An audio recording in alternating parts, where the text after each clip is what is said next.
ಶ್ರೀ ಗುರುಭ್ಯೋ ನಮಃ. ನ್ಯೂಸ್ 18 ಕನ್ನಡದ ಎಲ್ಲ ನಮ್ಮ ಪ್ರಿಯ ಆಪ್ತರಿಗೆ, ವೀಕ್ಷಕರಿಗೆ ಗುರೂಜಿ ಉಮೇಶ್ ಆಚಾರ್ಯರು ಮಾಡುವ ನಮಸ್ಕಾರಗಳು. ವೀಕ್ಷಕರೇ, ಎಂದಿನಂತೆ ತಾವು ನಮಗೆ ಪ್ರೋತ್ಸಾಹವನ್ನು ನೀಡ್ತಾ ಇದ್ದೀರಾ. ದಿನನಿತ್ಯದ ಬದುಕಿನಲ್ಲಿ ನಾವು ತೆಗೆದುಕೊಳ್ಳಬೇಕಾದಂತಹ ಯತ್ಕಿಂಚಿತ್ ಒಳ್ಳೆಯ ಮಾರ್ಗದರ್ಶನಗಳು ನಮ್ಮ ಬದುಕಿಗೆ ಅದು ಉತ್ತಮವಾದಂತಹ ದಾರಿದೀಪವಾಗುವ ಲಕ್ಷಣದ ಶಾಸ್ತ್ರ ಏನಾದರೂ ಇದ್ದರೆ ಅದು ಜ್ಯೋತಿಷ್ಯ ಶಾಸ್ತ್ರ.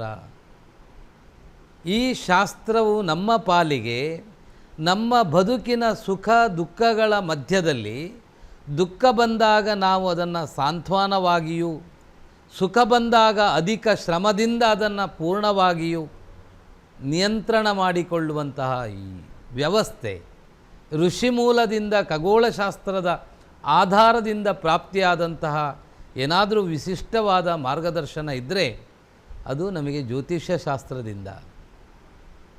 ಅದರಿಂದ ನಮ್ಮೆಲ್ಲರ ಮನುಷ್ಯನ ಒಂದು ಅಭಿಷ್ಟ ಫಲಗಳು ಯಾವುದು? ದಿನದಿಂದ ದಿನಕ್ಕೆ ಕುತೂಹಲಭರಿತವಾದ ಸಮಯವನ್ನು ನಾವು ಆಸಕ್ತರಾಗಿ ನಿರ್ಣಯ ಮಾಡ್ತಾ ಇರ್ತೇವೆ. ಅದನ್ನು ನಾವು ಸರಿಯಾದ ಮಾರ್ಗದಲ್ಲಿ ನಮ್ಮನ್ನು ನಾವು ತೊಡಗಿಸಿಕೊಂಡಾಗ ನಮ್ಮ ಬದುಕಿಗೆ ಹೊಸ ಬದಲಾವಣೆಯ ಆಯಾಮವನ್ನು ಪಡೆದುಕೊಳ್ಳುವ ಯೋಗವನ್ನು ನಾವು ಅವಲಂಬಿತರಾಗ್ತೇವೆ. ಹಾಗಾಗಿ ಈ ಜಾತಕ ಫಲಗಳಾಗಿರ್ಬೋದು, ನಿತ್ಯ ಭವಿಷ್ಯದ ಕಾರ್ಯಕ್ರಮಗಳಾಗ್ಬೋದು, ಇಂತಹ ಒಂದು ಲೋಕ ಕಲ್ಯಾಣಕ್ಕೆ ನಮ್ಮ ನ್ಯೂಸ್ 18 ಕನ್ನಡ ಈ ಕಾರ್ಯಕ್ರಮವನ್ನು ಪ್ರಸ್ತುತಪಡಿಸ್ತಾ ಇದೆ. ವೀಕ್ಷಕರೇ, ಇವತ್ತಿನ ನಿತ್ಯ ಪಂಚಾಂಗದತ್ತ ಗಮನ ಹರಿಸೋಣ. ಶಾಲಿವಾಹನ ಶಕವರ್ಷದ 1945ನೇ ಶ್ರೀ ಶೋಭಕೃತ ನಾಮ ಸಂವತ್ಸರದ ಫಾಲ್ಗುಣ ಮಾಸದ ಶುಕ್ಲ ಪಕ್ಷದ ತ್ರಯೋದಶಿ ತಿಥಿಯ ದಿನ ನಾವು ನೀವೆಲ್ಲ ಇದ್ದೇವೆ. ಇವತ್ತಿನ ನಿತ್ಯ ನಕ್ಷತ್ರ ಮಘ ನಕ್ಷತ್ರ, ಸಿಂಹರಾಶಿಯಲ್ಲಿ ಸಂಚಾರ ಮಾಡುವ ಚಂದ್ರ. ಹಾಗೆ ಸೂರ್ಯನು ಸಂಚಾರ ಮಾಡುವಂತಹ ಮಹಾನಕ್ಷತ್ರ ಉತ್ತರಾಭಾದ್ರ ನಕ್ಷತ್ರ ಮೀನರಾಶಿಯಲ್ಲಿ ಸಂಚಾರ ಮಾಡ್ತಾ ಇದ್ದಾನೆ. ಈ 9 ಗ್ರಹಗಳು ಪ್ರತಿ ರಾಶಿಗೆ ಯಾವ ಭಾವದಲ್ಲಿ ಸಂಚಾರವಾಗ್ತಾ ಇರ್ತಾರೋ ಅದಕ್ಕನುಗುಣವಾದ ಶುಭ ಅಶುಭಾದಿಗಳನ್ನು ನಾವು ನಿತ್ಯ ಜೀವನದ ಕ್ಷಣ ಕ್ಷಣದಲ್ಲಿಯೂ ನಾವು ಅದನ್ನು ಅನುಭವಿಸುವಂತಹ ಸಾಧ್ಯತೆ ಇರುತ್ತೆ. ಶಾಸ್ತ್ರದಲ್ಲಿ ನಾವು ಕೇವಲ ಒಂದು ಆ್ಯಕ್ಟರ್ ಇದ್ದಾರೆ, ಡೈರೆಕ್ಟರ್ ಮತ್ತು ಪ್ರೊಡ್ಯೂಸರ್ಗಳೆಲ್ಲ ನಮ್ಮ ಜಾತಕದಲ್ಲಿರುವ ಗ್ರಹಗಳು ಅಂತ ನಮ್ಮ ಗುರುಗಳು ಯಾವಾಗಲೂ ಹೇಳ್ತಾರೆ. ಅದನ್ನು ಆಧಾರವಾಗಿಟ್ಟುಕೊಂಡು ಈ ದಿನದ ಮೇಷರಾಶಿಯವರಿಗೆ ಪ್ರಾಪ್ತವಾಗುವಂತಹ ಫಲಾಫಲಗಳನ್ನು ನಿರ್ಣಯ ಮಾಡಿದರೆ ಒಳ್ಳೆಯ ಅಭಿಷ್ಟ ಫಲಗಳನ್ನು ಪಡೆದುಕೊಳ್ಳುವ ಯೋಗಗಳು ಮೇಷರಾಶಿಯವರಿಗೆ ಈ ದಿನ ಚೆನ್ನಾಗಿದೆ.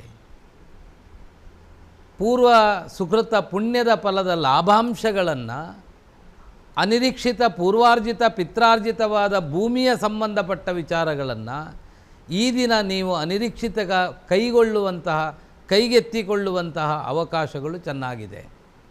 ಕೋರ್ಟು ವ್ಯಾಜ್ಯಗಳು ನಿಮ್ಮ ಪಾಲಿಗೆ ಜಯವನ್ನು ಕಾಣುವ ಸಾಧ್ಯತೆಗಳಿದೆ. ವ್ಯಾಪಾರಸ್ಥರಿಗೆ ಅಭಿಷ್ಟ ಫಲಗಳಿಂದ ಅಭಿವೃದ್ಧಿ ಹೊಂದುವ ಯೋಗಗಳಿರುತ್ತೆ. ಸಹೋದರ ಸಹೋದರಿಯರಿಗೆ ಶುಭ ಕೆಲಸದ ವಿಚಾರದಲ್ಲಿ ನಿಮ್ಮನ್ನು ನೀವು ತೊಡಗಿಸಿಕೊಳ್ಳುವ ಅವಕಾಶಗಳಿದ್ದು ಈ ದಿನ ಮಾಡುವ ಖರ್ಚಿನ ಬಗ್ಗೆ ಹಿಡಿತಗಳನ್ನು ಇಟ್ಟುಕೊಳ್ಳುವುದು ಒಳ್ಳೆಯದು. ಧನ ನಷ್ಟ ಯೋಗ, ಮೋಸ ಹೋಗುವ ಯೋಗಗಳು ಉಂಟಾಗುವ ಸಾಧ್ಯತೆ ಇದೆ. ಮೇಷರಾಶಿಯವರಿಗೆ ಮಿಶ್ರ ಫಲದಾಯಕ, ಹಾಗೆ ಸಮಾಧಾನವೇ ಈ ದಿನ ಪ್ರಥಮ ಪರಿಹಾರ ಅಂತ ಹೇಳ್ತೇವೆ. ಈ ದಿನ ತಾವು ಸೂರ್ಯನಾರಾಯಣ ದೇವರ ಆರಾಧನೆ ಇಲ್ಲವೇ ಆದಿತ್ಯ ಹೃದಯ ಪಾರಾಯಣವನ್ನು ಮನೆಯಲ್ಲಿ ಮಾಡುವುದರಿಂದ, ತಂದೆಗೆ ಇಷ್ಟವಾದ ವಸ್ತುವನ್ನು ತಾವು ಕೊಡುವುದರಿಂದ ಶುಭ ಫಲ ಉಂಟಾಗಲಿದೆ. ವೃಷಭ ರಾಶಿ, ಈ ರಾಶಿಯವರಾದ ತಾವು ಈ ದಿನ ಆರ್ಥಿಕ ಸ್ಥಿತಿಯಲ್ಲಿ ಒಳ್ಳೆಯ ಅಭಿವೃದ್ಧಿಗಳನ್ನು ಪಡೆದುಕೊಳ್ಳುವ ಯೋಗಗಳುಂಟಾಗುತ್ತೆ. ವಾಹನ ಖರೀದಿ ಮಾಡುವ ಅಥವಾ ನಿಂತ ಮನೆಯನ್ನು ಮರು ಪ್ರಾರಂಭಗೊಳಿಸುವಂತಹ ಅವಕಾಶಗಳು ಚೆನ್ನಾಗಿರುತ್ತೆ. ದೂರ ಸ್ಥಳ ಪ್ರಯಾಣ ಮಾಡುವ ಅವಕಾಶಗಳು, ಉದ್ಯೋಗವನ್ನು ಬದಲಾಯಿಸಿಕೊಳ್ಳಬೇಕು ಅಂತ ಹೇಳುವ ಮನಸ್ಥಿತಿಗಳು. ವೃಷಭ ರಾಶಿಯವರು ಈ ದಿನ ಸ್ವಲ್ಪ ಮಕ್ಕಳ ವಿಷಯದಲ್ಲಿ ಗರ್ಭಿಣಿ ಸ್ತ್ರೀಯರು ವೈದ್ಯರ ಸಲಹೆಯನ್ನು ಸರಿಯಾಗಿ ಪಾಲಿಸತಕ್ಕದ್ದು. ವೃದ್ಧಾಪ್ಯದವರಿಗೆ ಆರೋಗ್ಯದ ವ್ಯತ್ಯಾಸಗಳು ಕಾಣುವ ಸಾಧ್ಯತೆಗಳಿದೆ.